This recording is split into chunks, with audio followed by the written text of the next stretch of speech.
All right, we are live. Dan Uyemura, welcome back to the future of fitness. How are you doing, my friend? We're live? Is this live? No, it's Or not we're live live like live. we're recording? Live recording. Yeah. So say I would have done more makeup or something.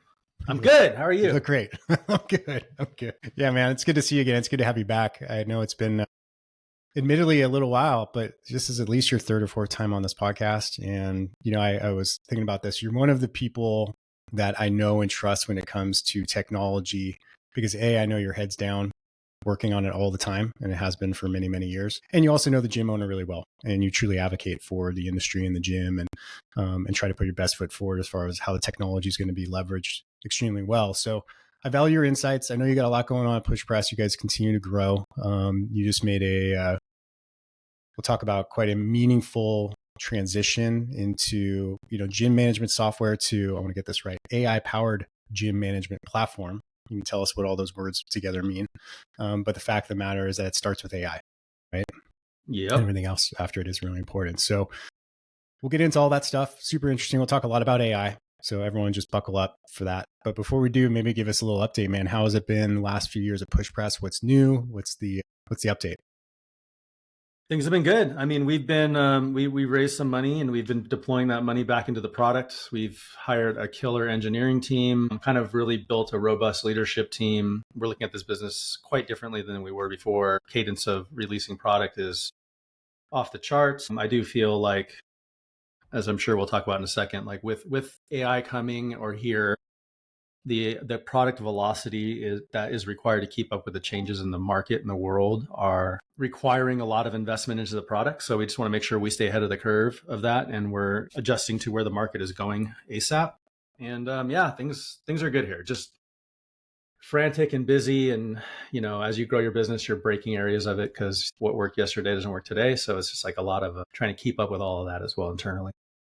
Yeah, I can't imagine running an AI focused business right now. It's so freaking fast, dude. Every time, I mean, even just my little world of using, LLMs, ChatGPT and Claude and all of them, it's like it's always advancing, and it's always every week there's a new update and something that I'm noticing. It's pretty wild. Okay, before we get into that, remind people again, like, who does PushPress serve? Like, who are your primary clientele, consumers, members? Yeah. So basically, we work really, really well with what I call group-led, coach-based fitness that is generally community-centric. So we grew up out of CrossFit, which is kind of like right in the bullseye of that. But then we're also finding we work pretty well in martial arts gyms, just gyms that generally are community-based, that have a coach leading a class or a small group, even private training as well. So it's kind of our self-defined sweet spot. And there's a lot of news right now in the HVLP space. There's a ton of money. Private equity's coming in real hard. There's a lot of expansion for brands like Crunch and EOS. And I think recently there was the announcement that EOS bought Gold's Southern California, which was 25-ish locations. So they're coming in hard. But who's not really making the news headlines is the independent gym owners, right? The ones that you guys serve primarily. So give us some insights, man. How's that subset of the market doing? Market strong, healthy. I wish I came prepared to bring some data on like what the averages are looking like, but by and large, I haven't seen any deterioration in the gym space at all. I think gym owners they are not as successful as most of them want to be honest, but I think that goes for all small businesses. They're just strapped for time. This is kind of can lead into the AI conversation, but there is no deterioration for demand, for growth of gyms, for members that are going to gyms, etc. Yeah. Well, if you find some data, send it over to me on that, and I can include it in the newsletter in a few weeks as well too. So, let's get into it then, man. Artificial intelligence. So you guys made that, I don't know, what do you call it, a rebrand, a repositioning from gym management platform to AI led. So what does that mean to you exactly? Why is that such a critical move? Yeah, so I think it's funny. I have an AI keynote which talks about a lot of this stuff, but we're basically in a phase of the world where technology is, as everyone probably feels, advancing faster and faster. I guess in my lifetime, I've seen 4 transformative technology moves, 4 big ones that I can think of. And hopefully I got this right off the top of my head. It would be PC computing, internet, mobile, which led to social media, actually more than 4, and then AI. And the bottom line is, like, if you were at any one of these inflection points of any of those things and you decided like, I don't think we're going to buy into that as a company, you were left in the dust. And honestly, there's probably dozens of micro movements as well. I could say Actually, no, social media, as I already said. So there's a bunch of micro movements that are included in this, that each little thing, each big movement kind of introduced. But I believe, I don't want to go so far as to say I know, but I'm willing to bet everything that AI is one of those movements. And so we just want to make sure we've learned from the past and we're ahead of the curve in terms of developing for it. So what does it mean exactly when you say AI powered gym management platform? Yeah, What does it's a that really mean? good point. So if I can explain this as simply as possible. So the bottom line to this is like AI can infer a lot from the contextual data that you can give to it. Platform is basically a hub of data, not only just like financial data. And so there's like subjective and there's objective data, right? And when you put all that together in the right way, AI can do good work. So these objective stuff, financial data, check-in data, lead counts, funnel data, etc., it's all good context for the gym to understand. I think a lot of us actually are more in tune with the objective data than we think. Like we know in the back, in our own little AI systems, in the back of our head, how much money we're making, how many members we have, how many leads we get, how many leads we lose. All that stuff we kind of know, probably 50-50. You're probably more wrong than you think you're right, but you kind of know. Where I actually believe the power of AI is really going to come into play is the subjective stuff, right? It's like if a member comes in passing and tells a coach that they stubbed their toe last night, only that coach knows, right? And in the context of that, only that coach can know, because what are they going to do? Like send a group text to everyone? No, they're not going to. And even if they did, is everyone going to read it? No. So what we're actually seeing is there are ways that we can build hooks into our system that collect subjective data. Gym Happy is a good example of this. It's a review system we built, sits on top of our product, just collects reviews for gyms all day long. I Inside like those that. reviews is gold, right? Like this was my first drop in. I worked out with Sheena, the coach, and she made sure everyone knew my name and made me feel really comfortable and da da da da. And all of that stuff is gold in terms of like what we can do to turn around for training coaches, helping people, sell more drop-ins across the platform. Like you can turn that into so much with AI behind it. And so when we're talking about becoming an AI first platform, it's basically like building a platform that's thinking about all of the data that's flowing in and out of it, and how do we put that in the right place at the right time, power it by AI and give it to somebody, or manifest it in a report or whatever, to make everything happen at scale more efficiently and better. That's kind of the idea. I Hopefully was that wasn't too jargony, but No, that was it's good. hard to explain that all in one shot. That was really good. It just made me think. So I was recently at an event. I was at the eGym Innovation Summit, right? And it was mostly there was like YMCA executives and operators, like rec center operators, and a lot of nonprofits, basically. One of the things we talked about AI all the time because eGym has their Genius AI product that they're pushing into the market right now, which is really cool as far as member experience. But the advice I gave them was don't worry too much about, like, focus on a couple things, look at problems within your gym, things that you have on a day-to-day basis, and see how AI can fix those, because everyone's got different problems in their operations, right? But my advice, and I want to see if you agree with this or disagree with this, was like, but don't go too deep. Like companies like eGym, PushPress, whatever their software providers, like those companies are the ones that are doing the really hard lifting when it comes to AI. So kind of let them do the deep stuff, but do pick a couple things that you can work on right now that may have simple solutions. So when you talk about the independent gym owner, and their problems just as well as anybody, what are the recommendations you have for them specifically about AI? Like, should they be adopting it? Should it be on their every waking thought? There's so So many other things to look yeah, at. that's a good point. So the general advice I give to gym owners when I talk to them, and again, you can just go back to, you're old enough like me to remember the beginning of the internet. If you were like, I don't want to get on the internet because it's new technology, I'm going to keep using this Dewey Decimal System to look up books at the library and go there and research there. Eventually, you either have to conform and you're behind, or you are left in the dust. And the reality is all of us get left in the dust eventually, because at some point in our lifetime, they're going to put chips in our brains and we're going to be able to communicate with the internet through our thoughts. And we're going to be like, I'm good. I don't need that. And then we won't be able to online bank anymore or whatever. Things will get taken away from us. But if you're operating a business, I'm going to presume like you want to be at the tip of technology so you can leverage it. AI, the way I tell gym owners to use it is just use it. Most gym owners I talk to nowadays do use it, but one, get in there and just get reps in. Like use it, use it, use it. And it's just like time under the barbell or whatever. Like you've got to spend time in the hole to figure out what's going on here. And then start to figure out where does it supplement you, what are your superpowers. Some other advice I give gym owners is use it as a team, not as a job completer. So what you have in AI is the vast array of all information across all of the internet at your fingertips in a way that can communicate with you on your terms. So instead of just saying like, hey, write this thing for me or make a social media post for me, you can use it to just as advisors. Like I'm thinking about raising my prices. Here's how much I charge. Here's my demographic. Here's a bunch of data from my gym system. What other information do you need to know? And like, let's chat through this together. Like go through that exercise with the decision. I mean, it doesn't even have to be about your gym. It could be about like, I'm thinking about switching churches or whatever. And it'll like just work with it and see where you go. And it'll give you better outcomes than if you can do it yourself. So that's a big one, which is kind of on the heels of I tell gym owners, don't use it to just complete jobs for you. Use it to make your work better. Don't use it to do the job for you. I think those two things are the most important mindset or contextual switches I have to see people make. Yeah. I think you're right. The time under tension analogy is really good too. Just having it open on your desktop all the time and using it. Even today, right before this, I had 10 minutes. So I was like, I'm going to ask, I asked ChatGPT to explain its level of consciousness to me.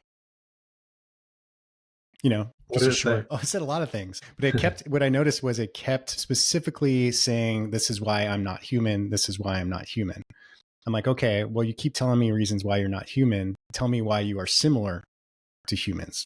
Mm-hmm. And that was a list, which I actually didn't get through because you jumped on, but it started going through pattern recognition, a couple different things. And I'm like, that's interesting to me because I'm starting to get to know it at a different level where it's just like using a hand tool or something like that. You just get a better feel for it, right? Yes, that is a really good analogy. Like the more you use it, like the more you use a chainsaw, the better you're going to be able to, handle a chainsaw. And for that, let's just dig into that analogy. Chainsaw is a bad example because it evokes some gnarly things, right? But we'll talk about a hammer, right? Like a hammer is used for hammering, but you could use it as a paperweight. You could use it as, a projectile weapon. Like you could use it for many things. And the more you use it, the more you'll start to realize like, oh, this could solve this other problem that I have that I didn't even think about. Obviously, I don't use hammers that much or else I'd have 10 examples. But in general, that's how tools all I have is a hammer and duct tape in my toolkit. So duct tape is good for everything. So when you're making these transitions, and we haven't talked about this in a few years. So give me an update, like as gym owners are using PushPress nowadays, what are some of the most common applications of AI within your realm of what your software does that has really helped them the most? Like give me 2 or 3, maybe 4 examples. So the AI stuff that we're working on, we're on the forefront of it all. Like the stuff that we have in play, we're more experimental shots to see if they work. I will say in terms of actual impact, Gym Happy for sure is the biggest AI play, but it's also the dumbest, simplest tool in the world. In terms of AI product inside the product, we've just launched like a chat assistant, which is, we're just going to try and make better every week. So it just started off by just replacing the need to navigate to certain pages and fill out forms. You can just do it conversationally. Hey, Eric's going on vacation next week. He's going to be gone for 2 weeks for Thanksgiving. Can you put his membership on pause, but start it back up December 1st? That conversation gets all the context that the AI needs to execute the actual pause functionality. It will come back and ask you to confirm it because we're just like, as people are getting comfortable with it, we don't want to just take blind action. We're just seeing the cool thing we're seeing about stuff like that, which in my opinion has very low value because you could just go to a form field and you know where it is and you can fill it out. But there's 2 cool things with that is one, you can do it from a Starbucks using voice conversation, right? And 2, the learning curve becomes almost 0. Once everything becomes in this AI chat, you can just tell your staff when they come in, just like go in the chat and ask them to pause it, right? Because because AI understands the context of everything and what it needs to know to pause a membership, it'll say like, well, you didn't tell me who, or you didn't tell me when should it come off unpause at some time? If so, let me know, right? It will actually have a conversation with you. And the way I like to see it, it's almost like if you had an assistant who was just standing there waiting for you to tell it to go do stuff. And if you told an intern, like, pause Eric's account, they'll be like, well, which membership plan and as of what date? And do you want me to enter why? Or do you want to just leave that blank? Like, that's how the AI kind of works, which is pretty cool. Yeah. So we got the Gym Happy We got the contextual assistant. What else? So now after we've gotten our team kind of really ramped up thinking about how AI is going to work in gyms, they got pretty creative and started introducing stuff to me. This is pretty dope when you start building a team. Like they were bringing stuff back to me. I'm like, whoa, that's creative and that's awesome. And I never would have thought of that. So here's an example of one. They're calling it the Coach AI Assistant. They're working on it right now. And it's basically like this is the context of data. So before a class, we're going to have AI compile all the members that are coming and see what bits of information are relevant as of now. You might have new members, you might have birthdays coming up, you might have injuries, you might have people coming over from pause, drop-ins, whatever. And it'll give you like a quick summary up front of what's going on. That's not that imaginary, pretty obvious to me, but where they actually blew my mind was like after class, they'll send the coach a notification with the voice, leave us some notes about class. So this is where we're building subjective inputs into the software. And be like, oh, class was great. It was a little bit overcrowded. The air conditioner broke and people were pretty pissed off about that. One of the 75-pound dumbbells, all the rubber fell off. So it's in the trash can. We have only one 75-pound dumbbell now. Jane, who is a new member, told me she's really stoked, but she wants to talk to somebody Friday afternoon to join. Records that, turns it into a whole bunch of to-dos and like after actions, and then disseminates that to the team, whoever should have it, right? Now, in the future states, AI can handle some of that. Like, let's say AI can just auto order a dumbbell for whatever reason. Like, someday we'll get there. Done. Like, it'll just be like, do you want me to order the dumbbell? Yes, done. Dumbbell on the way. So we're kind of breaking it down into steps where, like, in the end, I want AI to handle everything AI should handle. That is just a waste of gym owners' time. And then on top of that, it should be providing the context and information and or to-dos or whatever, reminders to people that should be getting them. Because otherwise it's like that 75-pound dumbbell will be a single dumbbell for the next 2 years because not that many people use it or, whatever it is. It's just like doesn't get taken care of. So this way it's like we make sure things get done. We make sure like information is spread. And then like, I forgot whatever name I used, but let's say it was Jenny. Let's say Jenny like happens to come in Thursday morning, not to the class she went to the other time. The morning, because it collates all this data, the morning one will say like, oh, Jenny was a drop-in. She's thinking about joining tomorrow, but it looks like she's here early. So maybe have a conversation with her after class if she's thinking about joining, try and get her in. It's like that stuff would never happen otherwise. Wow. Yeah. So in the dumbbell scenario, so all that information gets taken in and then the system will disperse it to maybe does it disperse it to like the whole staff? Does it select which people need to know, like the head of admin, the owner, facilities manager, coach? Like how does that's all to be determined, and that we have to figure that out. But to be honest, like there's a number of different ways you can solve that. It could just go to the owner and the owner can say like, I imagine you know what vibe coding is by any chance? Yeah, someone just explained it to me the other day and I didn't get it. So I asked ChatGPT about it and I still don't get it. Okay. So it's basically like you can write code. Like I'm writing an app right now just by chatting with a code editor.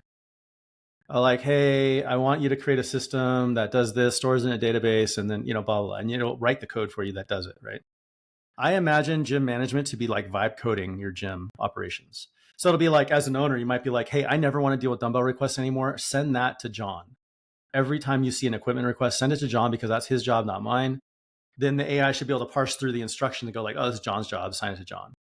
So we should eventually, this is like years down the road, this is a lot of energy and development, but you should be able to just type or say what should happen in certain circumstances. And then the way AI is advancing, like we're gonna have such big context windows, we'll be able to just say like, here's the entire gym instruction set. Here's what just happened. Follow the instruction set and assign all the tasks, right? So, it's basically like SOPs are dead in the future because you'll just vibe code your SOPs. It's mind blowing where this is going to go. I'll give you another example. Do you have time and are you interested? Okay. I'm super interested. Here's another thing we're working on right now. We're going to be building a website builder completely with AI. So right now it's like the pain point is I want a website. Fill out this 20 question form. So we customize it to you. Give us a week to build it. Blah, blah, blah. Oh, there's edits. Hey, and let me put in an edit. Okay, that takes 3 days to make that edit. Oh, I didn't like that edit. 3 more days. Waste of time. Total waste of time. Again, vibe code your website. Like I want a website, blah, blah, blah. And he's connected to my core account. So we already know your schedule. We already know your coaches. We already know your members. We can probably figure out who your ICP is based on your member context. Figure out all this stuff. Bam, website done in like 18 seconds. And they'll be like, I want to change the headline to be something a little more exciting. Okay, done. Here's 3 examples. Which one you want? I want option B. Done. Print it to your website. then it'll be like, I'm going to add a class to my schedule. Okay, website's updated. We created a new program page. We updated the coach with the class information that they have. We put a banner up on your homepage announcing the new class. We sent out an email to all your members. And here's a social media post you can post. Like, we don't realize all the work streams we kick off by taking action. But once we build that into a pre-built AI first SOP, it's like, here's your packet. You added a class, here's the package. We've done all this, and you can post the social media thing and send out this email, or we already did, whatever. And that's where, like, I think the push presses of the world can really help gyms, because we can start to centralize that stuff instead of every gym recreating their own wheel. Like, if you can just vibe code it and just say, like, when I create a new class, I need to make sure the website's updated. I need to do this, this, and this, and whatever your custom instructions are, and then go do it. AI does it. So this is why I think small operators are going to benefit the most, because when you're a single owner operator, it's like all that stuff falls. And then that creates an incomplete experience for people. But now it's like we can close the loop on all that. So it's like you actually gain so much, as opposed to like an EOS who has a staff of people who are dedicated to doing certain things. Well, even just as we talk, I'm I guess reliving former gym owner trauma of like having to add a new service offering, right? So just like a new membership tier.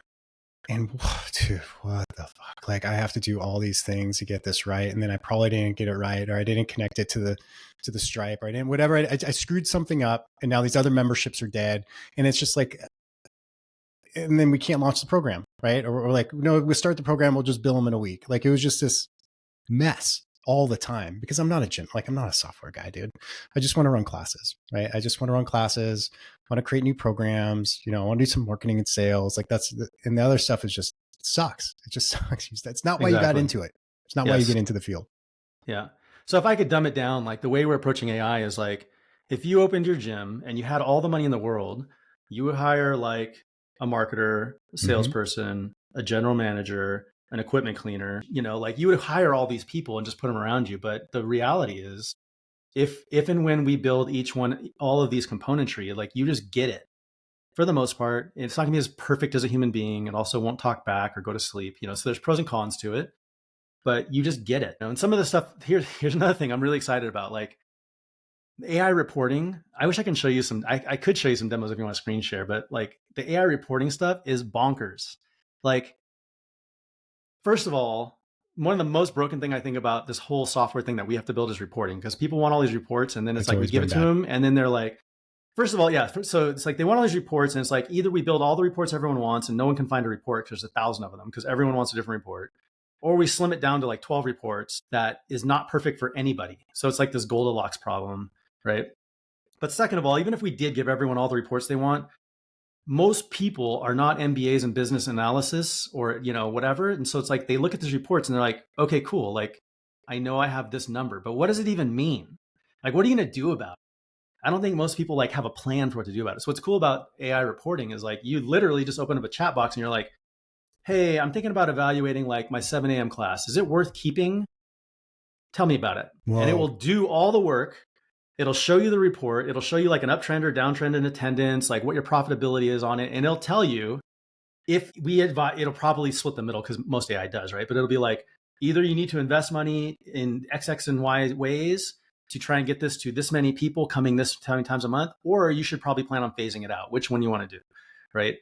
So it actually comes with analysis pre-baked, which I think is gold. Like I've been playing with this AI reporting that we're working on, doing bonkers stuff. Like I'm like, hey, I'm gonna do an end of the year yearbook.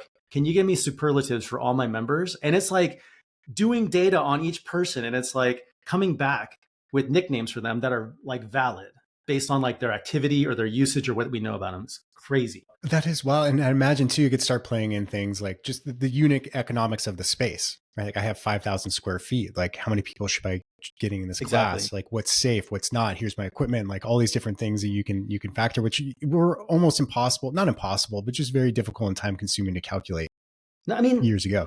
All of us gym owners want to run a class. Like we don't want to break down unit economics per square foot per coach in demographic region XYZ, but why would we nowadays when AI can kind of do that for you in like 30 seconds?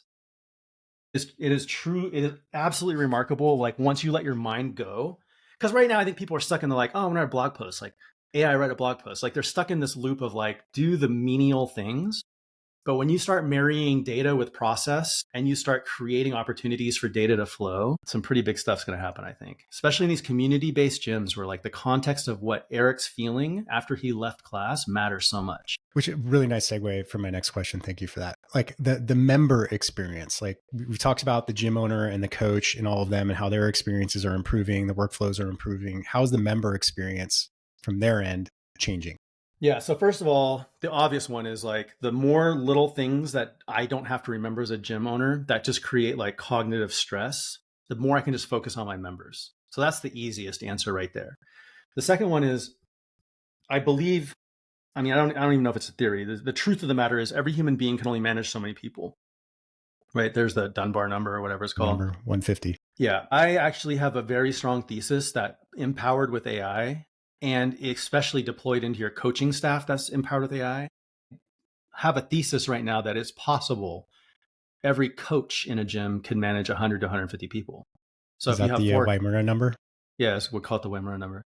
So it is possible if we structure this correctly and the gyms implement it correctly, it's completely possible to say a gym can have, if you have 4 coaches, you could have 400 to 600 members, you know, or maybe even more, you know, like, I don't know, because you can automate and you can create this human touch and personalization. It's what AI is really good at with, again, the context and the data of what's going on.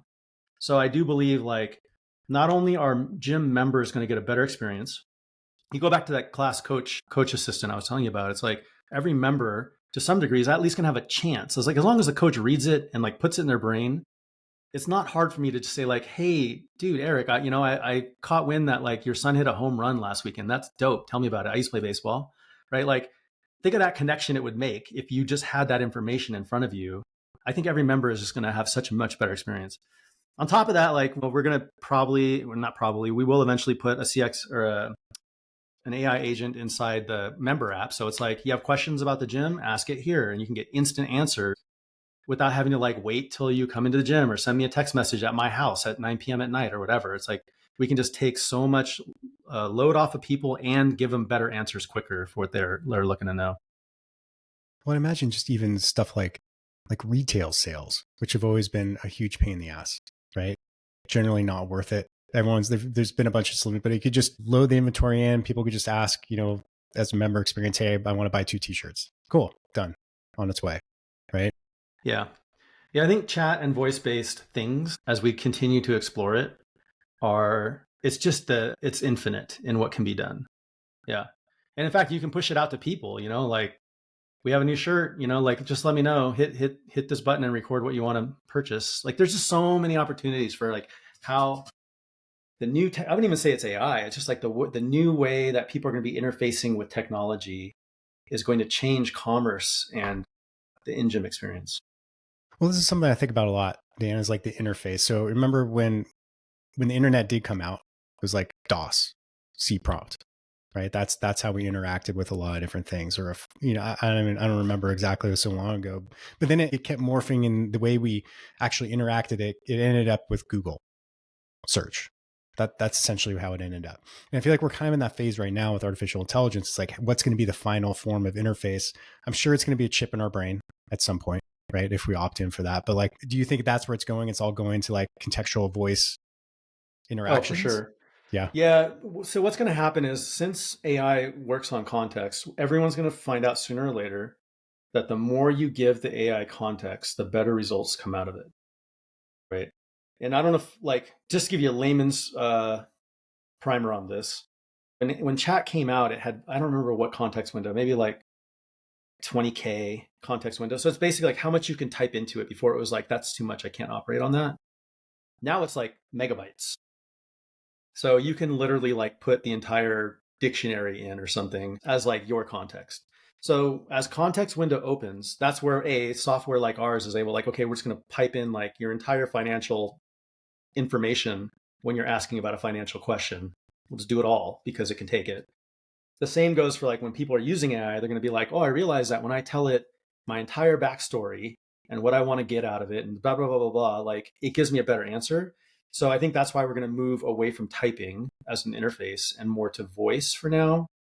And God, I hope I'm not around when it goes to chip implant, but it will go into like think.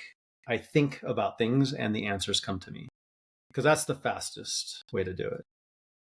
Yeah. Yeah. It's just all about speed. Elon Musk's whole Neuralink thing is like the most inefficient part of all computing right now is transferring thought to keyboard.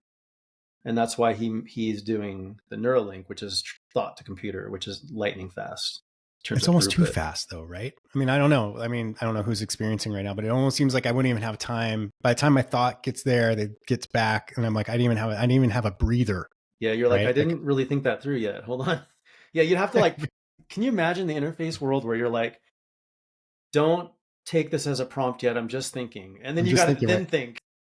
Or you're like, man, that guy's such an asshole. And then it's like, it's broadcast to the world. Yeah, there would have to be some crazy safeguards around that. Oh, that's well.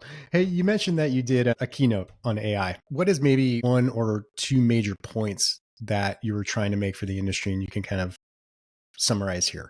Yeah, so I guess there's 3 or 4 main segments that each have a point. The first segment is basically like technology is moving really fast.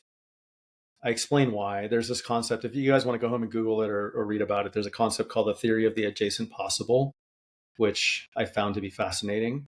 But it basically explains like why things are at this crazy breakneck pace of like, 20 years ago, we didn't have the internet, or barely. Damn, it's been 20 years. 30 years ago, we didn't really have commercial internet. And today we have like everything on the internet, everything, like we have all this crazy stuff. So anyway, part 1 is kind of like, why is tech moving so fast and why is that important for your gym? Part 2 is kind of the primer of AI is one of these moments where if you do not adapt it, I believe you're dead, just straight dead. And I kind of go over like some of the companies that didn't adapt to the different shifts that we've seen in our lifetime and the companies that did and like what happens to them. The third premise is like, how do you interact with AI today? And that was what I was kind of telling you about, like use it, ask it questions, work with it, make it your team, And the fourth section is kind of going through how we're seeing AI, because I watch people's minds break when I show how it all comes together to create a feature or a product. And I know nobody can really put that together until they see it. And once they see it, they're like, okay, I get where this is going and I understand why I've got to buy into this. Yeah. One of the biggest fears I think people have with AI, and this is probably just N equals 1, but I don't think it is, because I just talked to my wife about this like 2 hours ago. First and foremost is like the Skynet situation, right? Which I don't think really a lot of people believe could be possible. But the thing that's most relevant and poignant for people is loss of jobs and replacement. We're already seeing it a little bit at scale, but it seems to only be accelerating. When you look at our industry and what we do you think we are in a good position? Do you think people will lose jobs? Do you think people will move into the industry? Like, how do you think we're going to be affected by that major transition as it rolls out? It seems inevitable. Man, there's actually a talking point here I never thought of, but you prompted in my brain. I don't want to lose it. So I'm going to say it. And if I forget, because I will, bring me back to it. Okay.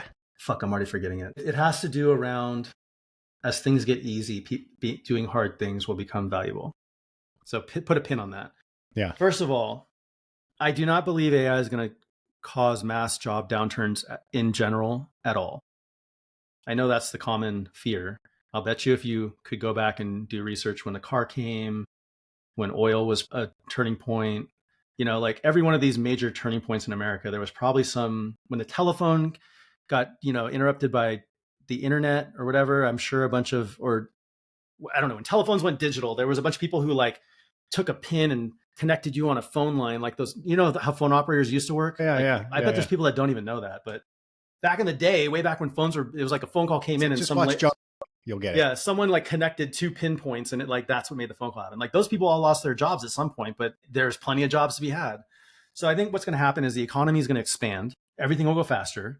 More companies will be created to do more things and more jobs will be made out of the result. But the jobs that were legacy that AI can handle will be phased out, just like the telephone operator was. And you'll find there'll be other positions that do other things. Ultimately, we'll probably all end up being AI under servants, like just feeding AI stuff. But there'll still be jobs, no problem. I think gyms are for the most part, isolated from this because you cannot AI your way to fitness, right? That might be the quote of the episode right there. You cannot AI your way to fitness, yeah. And you can't AI your way, maybe you can. Pretty sad, but I was going to say you can't AI your way into a community and friendships, which is what happens in a lot of these gyms, right? Even in the Globo gyms where people put their headphones on, it's like there's the 30 people you see every morning that you give a pound to when you see them. It's like there's still something there. I think we're going to shift into a period, to be honest, where obesity and loneliness are going to be the two worst epidemics in our probably, and global warming or whatever you might think, because AI is probably eating up electricity and all this. But in terms of apolitical statements, I would say obesity or health and loneliness are going to become the two biggest problems every human being faces. Both of those things are solved in a gym. So I don't think it's going anywhere. And then to put a pin back on the epiphany you maybe had was, in the world as things get easy, doing hard things would be valuable. Yes. So we're moving more and more to a world of comfort and leisure. And pretty soon, comfort and leisure is going to be boring if it's not already for people. And this is why I believe like jiu-jitsu is getting an uptick right now, because it's hard. It's hard. You get your ass kicked. It's a hard workout. It's like CrossFit's popular. And I think there's something to the fact that, you go back into Roman times, and when having food was hard and everyone was ripped and skinny because they worked in the fields all day long, like fat people were sexy. And today, like ripped people are sexy because it's easy to be fat. Pretty soon, it's going to be like a testament to the spirit of the human being to do hard stuff because everything's so easy. So a gym falls right into that. I hope you're right, about the jobs and things like that. I guess it's hard from like every technologist I know says something very similar, generally very optimistic. Also, believes that more jobs will be created, right? I guess my mind in its monkey form can't think linearly, like in a linear fashion, to see how more jobs get created. I could see like prompters, but there's going to be few and far between. How many do you need, right? Like, I guess it's hard to imagine because we're just not there yet. But I love your belief that will happen. I'm just not there. I mean, at the end of the day, let's talk about this from a more political standpoint. At the end of the day, let's pretend you and I own governments, because I guess nobody owns a government, but somebody kind of owns a government, right? You need your people to have something to do at the end of the day. And they have to be able to earn a livelihood, to support their families and see a future. And if you let everything slip to a point that isn't controlled and managed, like you will have anarchy. So I just, at the end of the day, like if you degrade it to the human-made construct of government and countries, every country is going to be making sure that their people have stuff to do. Even if it's a life of leisure where it's like your job is to go on a cruise. That's what we want you to do, because all of our AIs are making everyone universal income. I don't know, but they're still going to make you do something because they don't want you just sitting around doing nothing, I assume. Yeah. Well, whatever it is, I think the challenging part is the speed at which it's happening. And that transition is going to come with some discomfort. Change is scary, man. Change is always scary. Yeah. But I do like, back to the most optimistic point that we're making here, is that I do like the way our industry is positioned. I agree. I don't think, you can't AI your way to fitness. That's fantastic. You can't. You got to show up. You got to do the work. It's also one of the reasons why, it's a little bit harder to sell fitness than French fries and tacos, right? And consumer products, because you have to commit to something. It takes you to show up and you have to do it. And it's very human. And so is relationships and communities and all those things. So yeah, I think I'm very bullish about our industry, and I've said that a million times, but a lot of other ones, I'm concerned. I'm concerned, Dan. I think it's fair to be concerned. I used to actually be on the opposite side of this coin, and I used to think that there was a lot of doomsday scenarios playing out in front of us. But the one thing I do believe that was when I was on that side of the camp, the flip side, what the argument they would make is humans always figure it out. And I guess that will be true until we don't and we're wiped off the face of the planet or whatever, right? But I do think like humans have this innate desire to not only survive, but thrive. That somewhere in that there will be innovation created to thwart off any mass doomsday scenario event, or even nobody has a job. Like what would our whole world do if nobody had a job? I don't know. I don't see it working, so I don't see it happening. Yeah.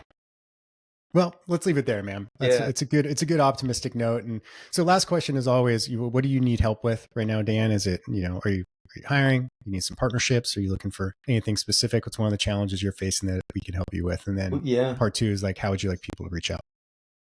We're always looking for amazing, great people. For the most part, like all of our team is set. Our team is pretty good. We got a few open jobs as of now, November 13th. I think there's a few jobs open, but team is always the most important thing when you're building a company. I think we're locked and loaded, like mission wise, and we're hiring the right people. We probably will be looking to raise a Series C sometime either next year or the year after, just depending on how things look, AI adoption timing, just whatever the variables of what we're working on. What else? Partnerships. What we are actively looking for is like potential companies out there that we can partner with. We look specifically for 1+1=3 situations, and even 1+1=4, because we can put the member and the gym in the equation. So it's like, if we can create a partnership where our partner benefits, the gym benefits, potentially the member benefits, the gym or the member, and or vice versa, and then PushPress benefits. Those are the types of like winning partnerships we look for. We've been kind of actively building out a marketplace of partners where we can help people go to market and work with our gyms. And the thing we kind of noticed is a lot of gym owners are so busy, they don't want to do their research to find the next vendor, and they want one throat to choke. And unfortunately, that's us. But also, fortunately, that's us, so that we can help bring good opportunities to our clients.